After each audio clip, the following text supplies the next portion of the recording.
Assalamualaikum warahmatullahi wabarakatuh. Selamat sore dan salam sejahtera untuk kita semua. Om Swastiastu. Yang saya hormati Ketua Golkar Makassar, adinda saya Faruk Mbeta bersama Ketua IIPG Kota Makassar, seluruh pengurus Partai Golkar, seluruh anggota fraksi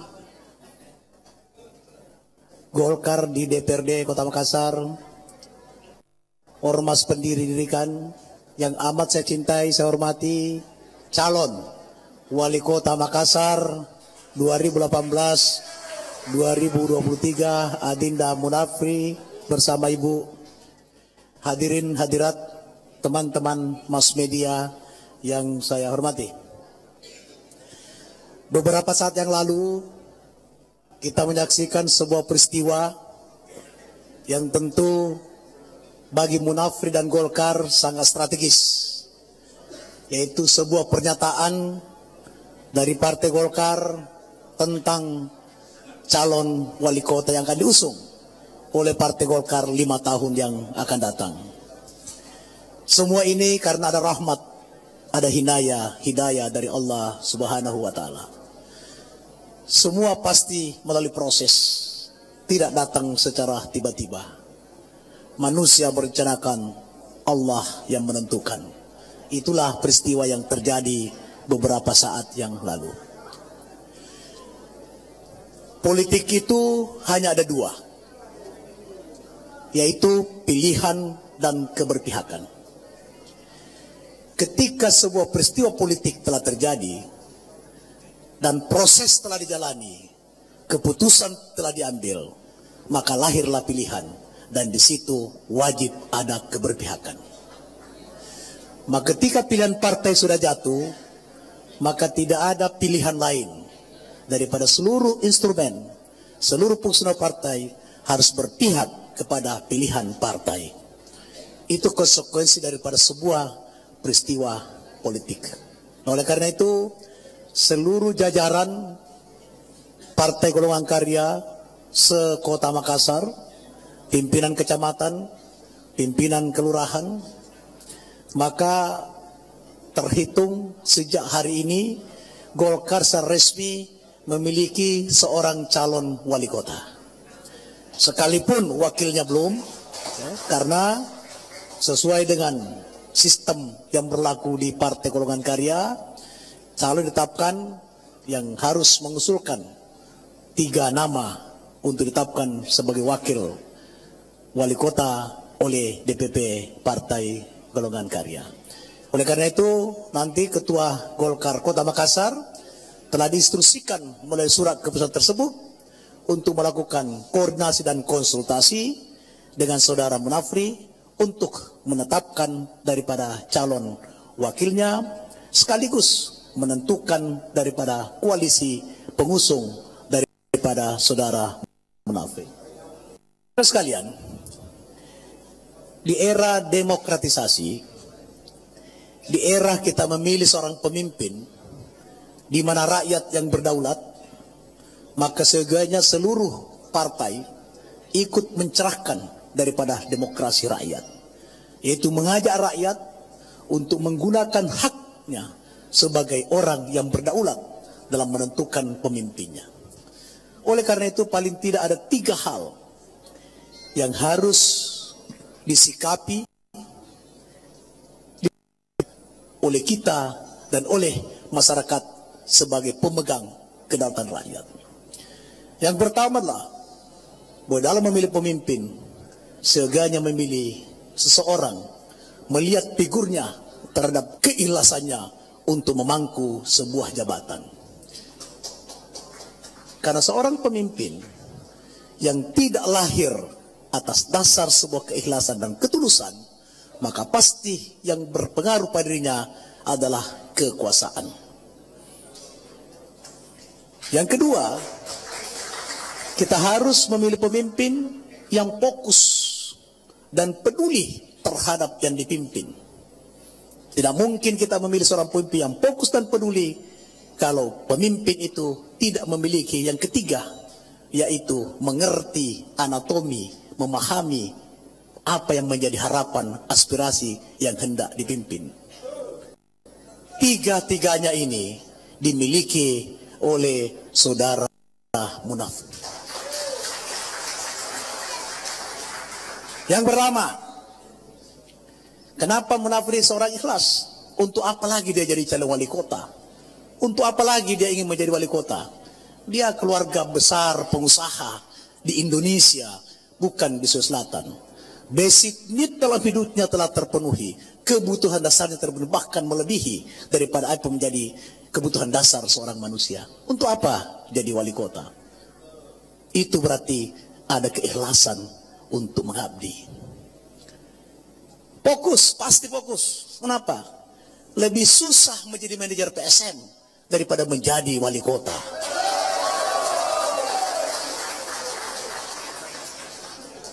Saya tahu karena saya pernah menjadi manajer PSM. Sekalipun Munafri belum bisa menyaingi saya. Tapi tahun depan insya Allah rekor akan dipecahkan. Kalau dia terpilih jadi wali kota bersama Gubernur NH, pasti kita hadirkan stadion bertaraf internasional. Dan pasti saya habis-habisan membantu Munafri untuk menjadikan PSM juara. Kenapa saya mengatakan bahwa lebih susah memimpin PSM daripada jadi wali kota dan jadi gubernur? Karena memimpin orang bola, itu memimpin harus mampu memadukan karakter orang per orang. Tanpa seorang manajer bisa memadukan karakter orang per orang, tidak akan bisa melahirkan kerjasama tim yang tangguh untuk memenangkan setiap pertandingan.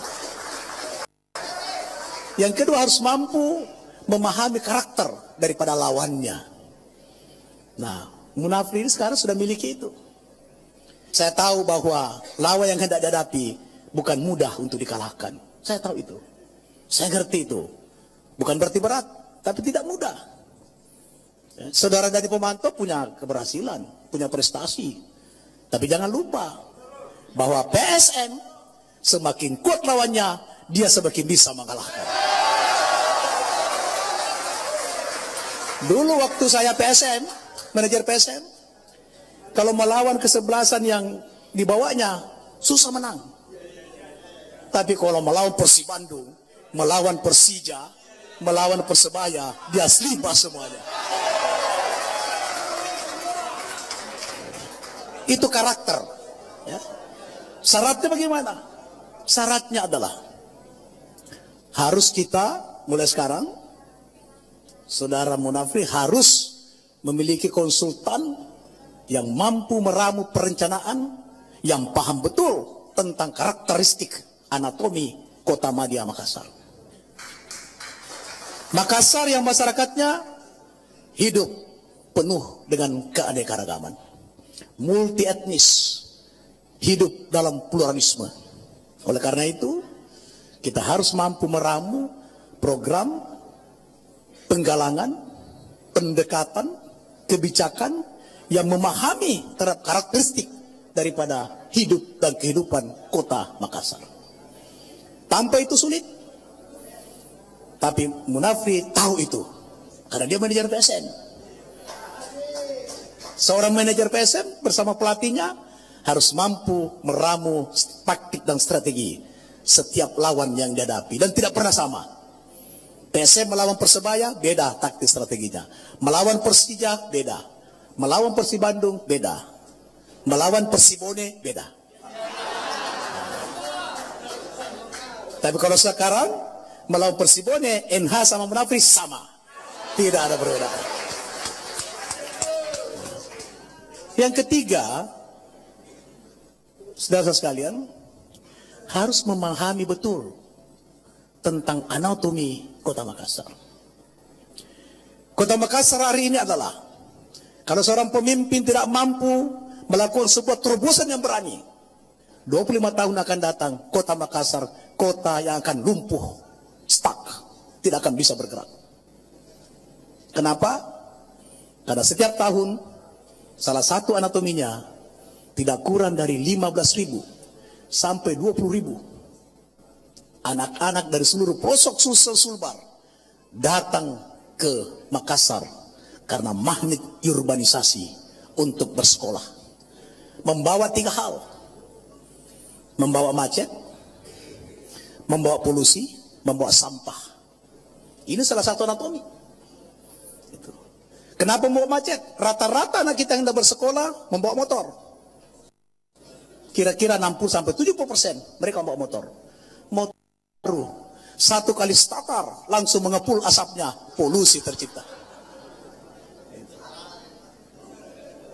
Pengalaman, betul. Yang kedua membawa sampah. Itu. Ya di mana-mana hidupnya, hidup di rumah-rumah kontrakan. Ya sehingga Kota Makassar ini begitu hujan, sedikit hujan langsung banjir. Karena penyerapan air tidak mampu daripada menampung daripada hujan yang datang, sekalipun hanya setengah jam, 1 jam langsung pasti membawa kotoran.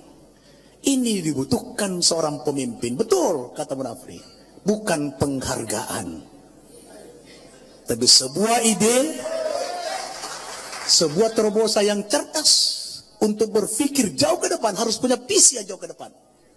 Bagaimana mengatasi Kota Makassar magnet urbanisasi berkurang. Oleh karena itu perlu seorang gubernur yang kreatif dan dinamis. Tidak bisa hanya dipikirkan oleh seorang wali kota. Tidak bisa. Makanya saya menawarkan program kalau saya menjadi gubernur, menciptakan 5 pusat daerah pertumbuhan ekonomi dan 5 daerah pusat pertumbuhan pendidikan. Contohnya, kalau pemerintah membangun kampus di Palopo sana, yang performance-nya hanya 2 strip di bawah Unhas, di bawah UM, di bawah UNM, maka orang luar raya tidak datang ke Makassar untuk mencari perguruan tinggi karena performance-nya sudah. Kita drop juga profesor doktor di sana, maka kualitas pendidikan dan performance kampusnya sama kalau dia bersekolah. Itu namanya salah satu ide cemerlang, tidak dipikirkan oleh calon gubernur yang lain. Ini salah satu kerjasama ide yang dialokasikan kebijakan di dalam hal menata pertumbuhan pendidikan. Oleh karena itu, kalau Makassar ingin 10 kali lebih baik dari hari ini, maka Munafri dengan seluruh Golkar harus bahu-membahu memenangkan wali kotanya sekaligus memenangkan gubernurnya. Setuju? Jangan cuma setuju dalam ruangan ini. Sesudah setuju dalam ruangan ini, begitu pulang tidur nyenyak. Tidak ada arti sebuah perjuangan kalau itu yang kalian lakukan. Gitu. Sekarang ini terus terang saja survei NH maupun survei Munafri masih di bawah. Itu fakta. Tetapi perjuangan belum dimulai. Pertandingan baru pemanasan. Sempritan belum dibunyikan. Oleh karena itu seluruh instrumen partai sekarang, mumpung masih pemanasan, jangan lagi ada yang tidur. Sekarang kita sudah punya calon gubernur dan sudah punya calon wali kota. Tidak ada infrastruktur yang paling kuat yang dimiliki oleh NHASIS dan Munafri di Makassar ini dibanding calon lain. Kalau calon gubernurnya luar biasa, kita punya 13 bupati, 16 pimpinan DPRD, 278 anggota DPRD. Itu dari Golkar, Nasdem, Hanura, PKB, P3, PKPI. Tidak ada calon lain yang punya infrastruktur seperti itu. Kita punya instrumen partai sampai di tingkat kelurahan, di tingkat desa. Mereka tidak punya itu. Jadi sebetulnya kalau kita kalah, kita yang bodoh. Mau jadi orang bodoh? Di Makassar lebih dahsyat lagi. Hampir semua partai mendukung Munafri. Golkar punya 9 anggota DPRD di Kota Madia. 8, ya.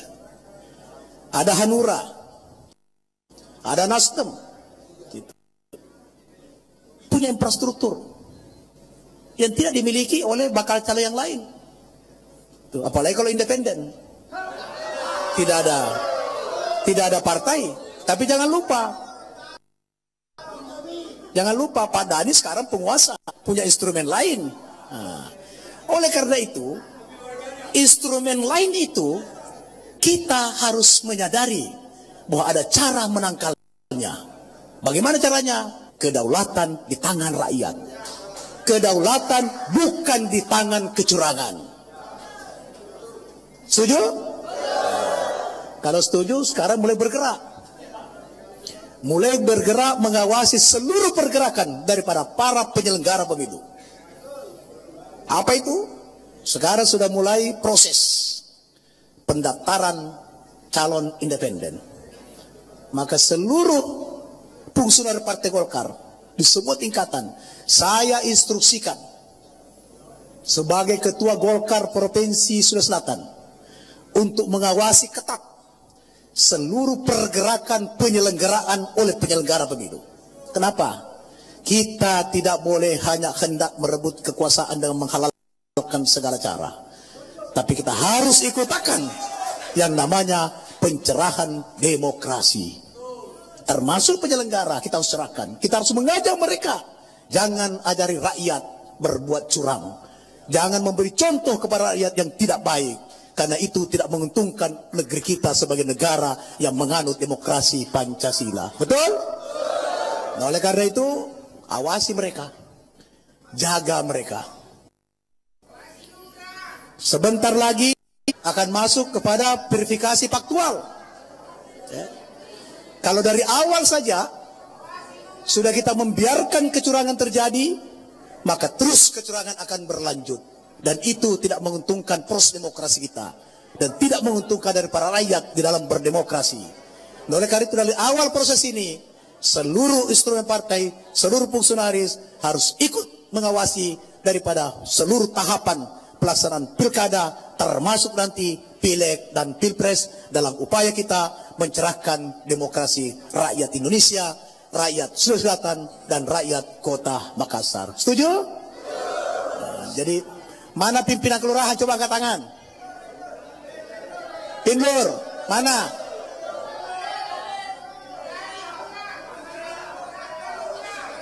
Sedikit yang hadir Pak Ketua. Hanya sedikit ini, tidak ada. Ada 143. Mana coba? Coba berdiri. Ya. 70%. Duduk. Ya.